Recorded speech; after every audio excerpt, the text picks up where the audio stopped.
Justin Bieber 嘅才華一直以嚟都備受肯定，但佢多年嚟咧都飽受抑鬱症、焦慮症、萊姆病呢個血液疾病嘅困擾，亦都多次咧同酗酒打交、藥物上癮、破壞公物等嘅事情咧聯上關係。今日我哋從八字角度咧睇下點解 Justin 會發生呢啲事情。Justin Bieber 原局人午戌合火，三合火局，火極旺，火太旺會有心臟血液嘅問題，反映就係有萊姆病呢個白血球嘅疾病，令到佢非常之痛苦。而痛苦嘅原因出現喺梟神奪食，年柱度出現咗，代表佢幼年咧已經有唔開心、抑鬱症嘅情況。食神係一個人嘅福氣、自由、飯碗、創作思維、食慾。而梟神奪走咗之後咧，代表佢呢啲事情咧都係冇晒㗎啦。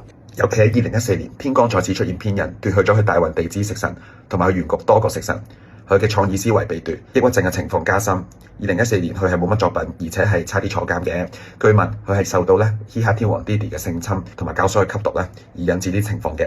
之後係2019年，地支人亥合木，合出好大能量嘅偏印。Justin Bieber 係好驚木㗎。逢走木嘅流年咧，佢嘅抑鬱症情況都會加深。而2024年咧，咁啱係甲辰年，甲係木，因此佢呢一年咧都係有抑鬱症咧加深嘅情況。我斷咧 Justin 抑鬱症嘅情況係會一直持續，唔會減退嘅。佢月令同埋時柱都出現咗梟神奪食，代表佢中晚年咧都會受到抑鬱症嘅困擾。